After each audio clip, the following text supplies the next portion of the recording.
Welcome to Curiosity Meets the Past, a podcast for curious minds who love learning about the past. I'm Dr. Smitty Nathan, and I'm an archaeologist and your host. In this episode, I'm speaking with Christine Adam, a voice, accent, and communication coach. I first connected with Christine when I was looking for someone to help me better own my voice across different speaking contexts. What stood out to me was how she approaches voice, not just as a sound we make, but an embodiment of our lived experiences, including our histories. Christine has spent years training actors in both the US and the UK. She's worked with performers to convincingly take on the physicality, cadence, and accent of people from different time periods, and she's going to share a bit of what goes into that type of preparation. But her insights go far beyond the stage. Christine also gives us a glimpse into how our voices are shaped, the evolution of vocal trends, and how anyone can own their voice in a way that feels powerful and authentic.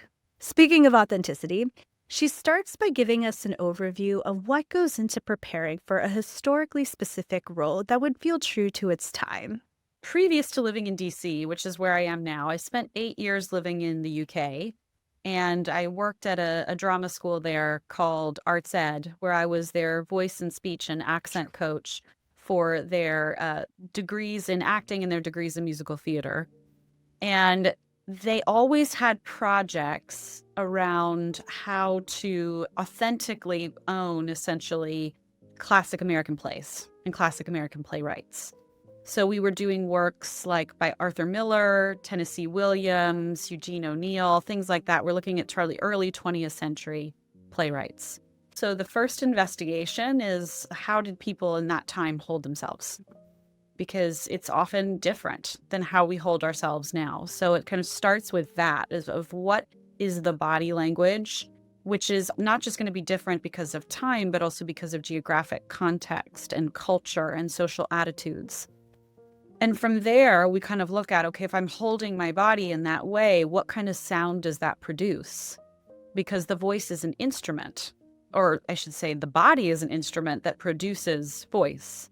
So if you think about, if you play a violin and you're playing it like this, it's going to sound very different than if you're playing it like this, right? And it's the same thing with your voice. How you're holding your body has an impact on the quality of the sound that gets produced.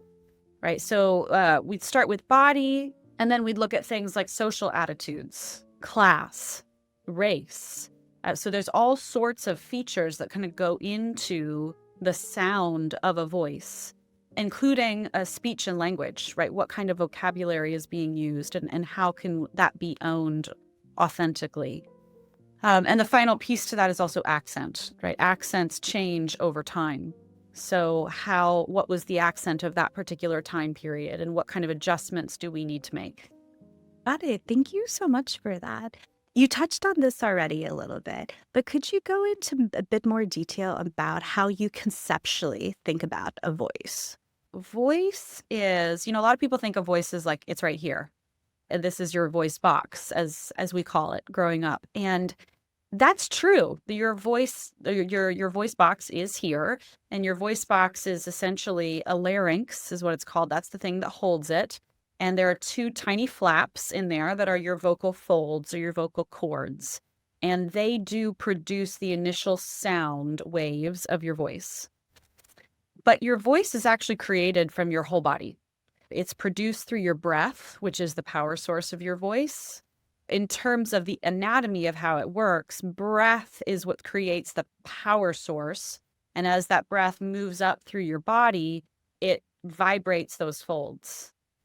And when those folds get vibrated, at that point, the sound is only about as loud as a butterfly's wings. What creates the unique sound of your voice is then what happens next, which is that those sound waves move up into the spaces of your throat, your mouth, your nose, and get shaped in those areas, and then get sent out into space. I would often talk about with students that people don't just hear your voice, they can actually feel your voice. So that's the quick anatomical lesson over how it works. But in terms of conceptually, which is really what you were asking, what I think about in terms of the voice and what is so powerful about it is that it is at once a reflection of your personal history, which is of like where you come from, your people, your country, also the places that you have lived within that country, and then your peer groups. So how you have evolved over time. It's all of that in one, and it's also an immediate reflection of how you feel in this very moment. So it is the both and of what it is to be human, if you will. Wow, that's really powerful and very true when we're reflecting on that. And I'm curious that when it comes to coaching actors and actresses for historic roles, what kind of research goes into that to come up with the voice that you ultimately coach them on? First, it kind of starts with a little bit about where is this person from and what are the social attitudes, what are the cultural attitudes of where this person is from. So there's the place, there's also the class within that place. That often class has a role in how voices sound and in what kind of speech is used. Looking at like vocabulary for clues of and context within the narrative for clues of both place and specific class context. Race and gender play a role as well. So you're looking at all of that, and then you're looking at body, right? Again, how is the body being held within that? Modern bodies tend to be more collapsed. Mhm. I don't know if you ever like walk through malls and you see the stores and you see the mannequins. And have you ever noticed they are like in totally strange body positions? Yes. Like they're always kind of like this or something, or like this, or and when you look at models and how models move these days, when they're often quite collapsed. Like, so that's what I mean by social attitudes of like what is being culturally set as the expectation for how we hold our bodies. It doesn't take long to figure out why, right? We're often quite sedentary. We're often like this. We're often, and so what you're doing with your time really shapes how you're holding yourself. This is not how people have held themselves through lots of time periods in history. So a big part of what we would then have to look at is kind of how to find something different and be able to maintain it in a way that's healthy and that feels owned and authentic. So I would, often work with movement people on that, like within actor training, for example. There's movement coaches as well as voice coaches. I'll back up a second. I'll talk about social attitudes also in the context of speech or of vocabulary use. I'm thinking about that in terms of language also, that a lot of like historical plays, if you will, are much longer winded. It's much longer sentences, much more flowery language. And there's a real sense of, I'm going to put myself out there. I'm going to put myself on the table. I'm going to tell you how I feel about this. That isn't true in modern plays. Language tends to be more clipped. Language tends to be in shorter sentences. And this is, again, I'm talking broad trends here. Obviously, there's a lot of nuance within this. But so if you're working with actors who are growing up in that world, then for them to like kind of put everything on their sleeves and just like, let me express myself with this beautiful flowery language, that can feel really inauthentic and stilted. So we have to work on how they can really own that in a way that I just have to speak this. I just have to say it, and I have to say it using these words. In terms of a specific example that I think kind of crystallizes some of the stuff that I'm talking about, I was once coaching, a voice coaching, A Streetcar Named Desire by Tennessee Williams, and it was a group of young British actors who were all in their early 20s. It takes place in New Orleans in the 1940s. And there are a lot of themes in this around class and gender. I would say those are two of the biggest themes. The central characters are two sisters and one of the sisters' husbands. So it's Stella and Stanley are the couple. Stanley comes from a different social class. He comes from a lower social class than how Stella and her sister Blanche were raised. But Stella lives with him, and they have a very toxic relationship in the sense that they are, on the one hand, deeply in love and very sexual with each other. And on the other hand, he can get physical with her. And then her sister comes to visit. And her sister, as he would put it, has airs, basically, and looks down on their life together And then throughout the play, what they begin to find out is that she has actually lost the family plantation. So she has actually lost all the money, and she's actually coming to them because she has nowhere to go. All this is to say, this is really creates interesting dynamics from a voice and movement perspective, right? Because you've got class in there. So a big part of what we were working on with the actor who was playing Stanley is this is a person who is very much in his body. This is a person who is not going to be kind of slumped or collapsed, or this is like, I mean, like doing a lot of animal work with him, almost of just like, how do you move, and how you got to move in a way where people are intimidated by you, that at any moment you could be set off, right? There's got to be a danger to Stanley, essentially. And we also, in terms of accent, there are slight shifts, right? And at the time, a more upper class Southern accent might sound a little different than a more lower class Southern accent. So that's part of how we tell the story of class, as we look at it through the language of accent, which is, by the way, not as true in the US as it is in the UK. They have a much bigger history around that. And that's really where my remit sits, is within those two parts of the world. And then, we would be looking at the language, which is, on the one hand, from Stanley, he's a man of few words.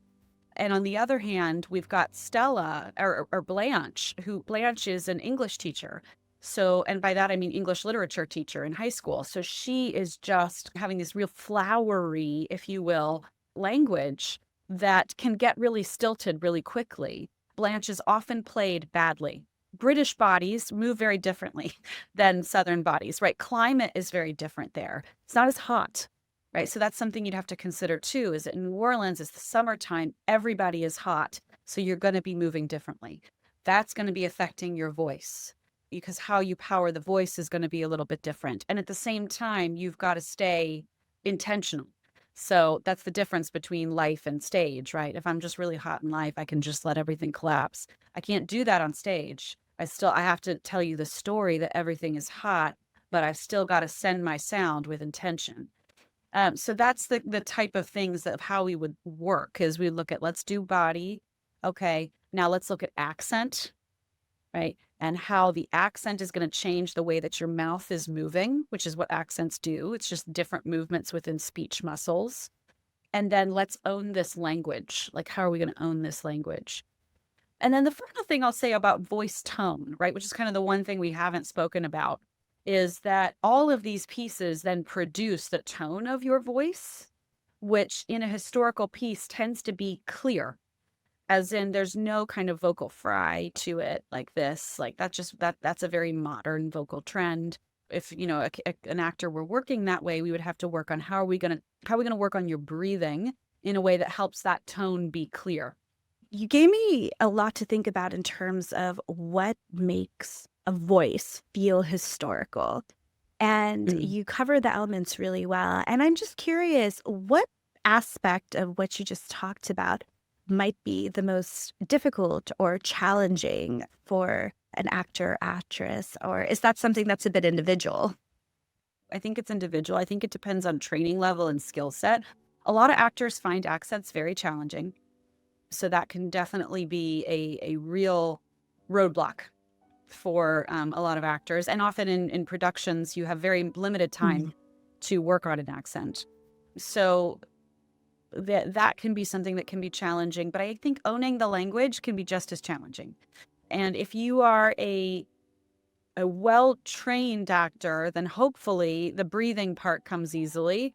But often, when the pressure is on, that can start to slip as well. So it really depends on the person, what their training level is, and how embodied their training is. Gotcha. That makes a lot of sense.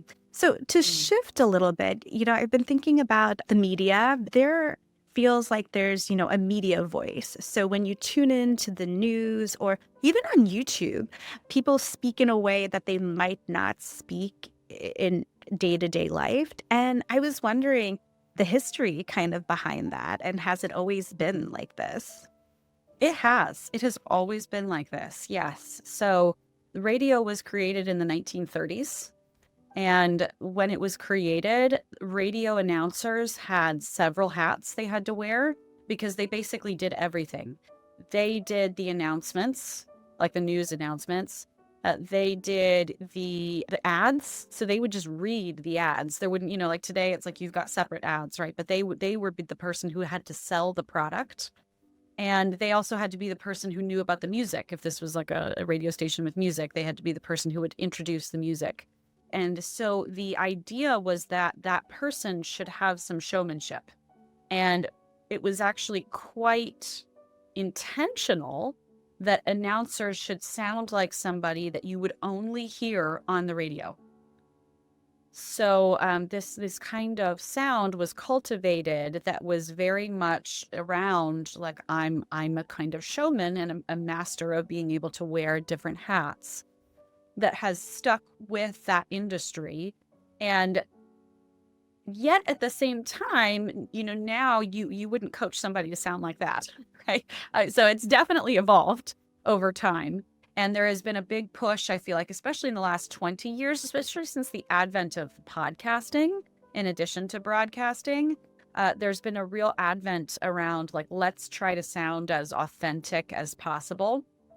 And so we don't want to sound like traditional radio hosts or traditional broadcast hosts. We don't want to sound like journalists.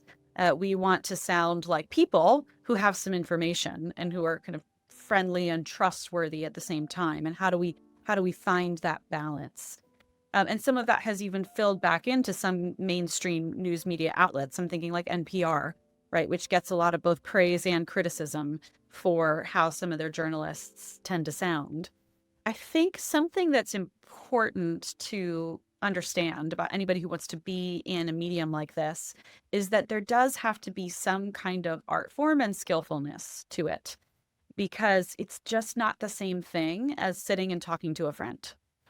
You might want your audience to feel like it is, and that's where the skillfulness comes in, but it's not exactly the same thing. There are certain factors that are in play, and it's very similar to the factors that are in play for actors. Actors want to make you feel like you're just opening a window and seeing what's happening inside somebody's real life, right? But it's not the same thing as real life. And what I mean by that is, in real life, if somebody doesn't understand you, they can just say, "What?" And you get to repeat yourself. And that's not true in these mediums. Right? In these mediums, you don't have the privilege of getting to repeat yourself. So you have to be totally clear as much as you have to be totally connected to what you're saying. And that's where the kind of skillfulness comes in, is how people can make it conversational and sound authentic, but also sound credible and interesting and completely clear. Gotcha. I think a big theme that's coming through here is building trust with whoever your audience might be. And it seems that one of the current trends is speaking authentically. But of course, as you mentioned, there's a skillfulness to it.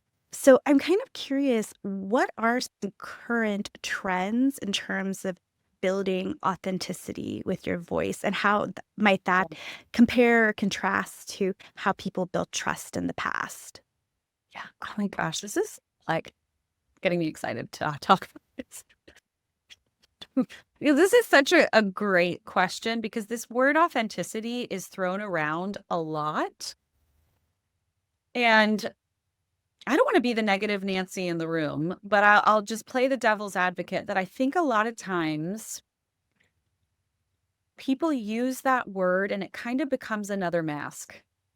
I'll give an actor example. Okay. So often when you're working with young 18-year-olds who are coming in, who most of their frame of reference is movies and TV. And it's not as much necessarily plays. And usually when you're training actors, you start with plays because you want to be able to stretch them. It's just a harder skill set to be able to go big first, and then you can come small. So whereas if you only know how to do small, it's harder to then go big, if that makes sense. So I say this to say that a lot of times, you give them their first monologue, and you're like, all right, go away, like try some things, come back, and everything they do is almost always like in this very narrow range. And it could be this monologue that says like, I love you, you're the only one for me. And they'll be like, I love you, you're the only one for me. They just make very small choices in the name of, well, I want to be real. Yeah. I want to be authentic.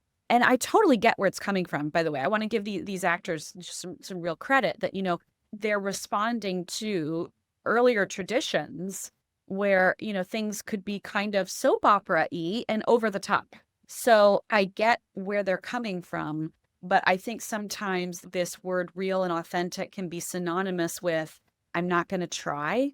Mhm. I'm not going to invest. So how this might work with not an actor is, well, I'm not going to let you know how I feel really about anything. I'm just going to kind of speak like this, and you're going to have to interpret, but this feels authentic to me, right? This feels real. But really, it's just a choice. It's just a choice. If you think about the human voice in its totally uninhibited and unfettered form, then just listen to a baby.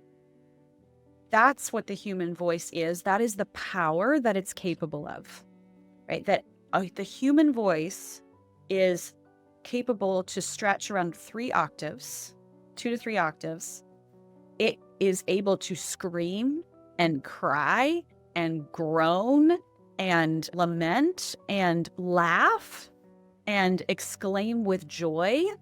And, all of the things that babies do, it's available and able to do for hours on end without hurting yourself. Like, that is possible. And that voice, if you were ever a baby, then that voice lives inside of you. Like, that whole thing is your authentic voice. And anything else that we're doing with our voices is habit of how we express ourselves. You gave us a good idea of what an authentic voice sounded historically in different time periods. What do you think it might sound like in the future? Like, what are some trends in terms of vocal trends that you see happening that maybe are not fully formed, but you Yeah. see might have a future, good or bad, or in between? I think that if we're going with current trends, just human behavior, because human behavior is what impacts voice, right? So humans are more and more communicating in sedentary ways. We are often communicating oft on screen to each other. So I think we're probably going to continue to see vocal fry and things. So vocal fry is when your voice kind of has this little bit of a creak in it, right? I think we're going to continue to see that trend. And no matter how you feel about it, I think it's going to be around. And I think it's going to be around a lot because of how we hold ourselves is either collapsed or we often are holding in our bellies. And when you hold in your belly, you inhibit your breathing process. So it doesn't quite allow you to have the full breath power. Like, again, if you watch a baby or if you watch a dog bark or something like that, you'll see the muscles working that need to work that we then lock into place often because we're trying to be thin. We have real cultural and social attitudes around size that can really impact the power of our voices because it cuts us off from breath. So I can imagine that those kind of things may continue to happen. I also think that in terms of speech patterns and trends, I think that our language will continue to be expressed in shorter and shorter chunks. Let's put it that way. So instead of kind of more long-winded sentences, I feel like things are getting kind of shorter and sharper, if you will, in terms of the rhythm of how we speak. I'm wondering if accent-wise as well, that things will continue to get more homogenous. That's definitely been the trend, especially since the advent of modern media, that accents everywhere have kind of tended to move more towards homogenization because everybody's listening to the same thing. So I'm wondering if that also will continue to happen. Gotcha. So what do you hope listeners take away about not only how voices carry history, but also what that might mean for their own voice today?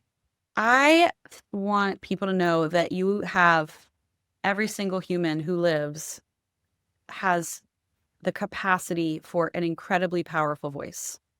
And that you not only have it in this very moment, but you were born with it. Your voice is, as I said, if you have ever heard a baby cry, you used to do that. That used to be what your voice did on a regular basis. And that's important. That's a survival skill. That's all babies have is their voices. That's all they have to communicate when they're hungry or they're tired or they need something. It's not an accident. The voice comes first because the language isn't developed yet, right? The speech isn't developed from birth, but the voice is there from birth. So I think that, first of all, that just know that however you're feeling about your voice in this moment, that it has the capacity for an incredible amount of power and connection, that it is a tool that we have unlike any other that can create connection with others. It can also, have the opposite impact, but if we want it to, it's available to create connection with others. I used to have a voice teacher who said, imagine a planet in which the creatures on it vibrated, and when they vibrated, others around them had a sense of what their internal experience was. And you're living it. Right? That's this planet, and that's us. That's what we do. And then I guess the final thing is, just knowing that your voice is both a reflection of a personal history, really. It's like a fingerprint. It's your body's personal history of where you come from, but also where you've lived, who your friends have been, as much as who your family is, as well as a reflection, especially if you're really letting it come out, you're not kind of hiding it or holding it, a true reflection of how you feel right in this moment. And in that, it is something we have at our disposal that can help guide and show others how to feel. So if we're exploring a topic together, it's one thing to, send emails back and forth about it, or to write a report about it and send it to each other. It's a totally different thing to talk about it. It's a totally different thing because of the human voice and what it can do and how it can shift and shape and change how people think and feel about what they're talking about. One of my biggest takeaways from this conversation is the research, reflection, and skill development that go into crafting a voice, whether it's for a historically specific role or how we show up in our day-to-day lives. What also stood out to me is that this type of preparation and awareness doesn't take away from authenticity. It actually supports it. If you'd like to learn more about Christine's work, you can check out her website, voicewhatmatters.com, as well as her YouTube channel and podcast. You'll find those links in the show notes, along with a link to a full transcript of this episode. And if you're curious to dig deeper and learn how Christine helps everyday folks like you and me, she shares that, plus a number of free and affordable resources in our Patreon exclusive segment. Our Patreon is free to join and gives you access to all of our bonus content. If you'd like to support the podcast monetarily, we'd of course appreciate that too. Thanks so much for listening and cultivating your curiosity with us. We'll see you soon.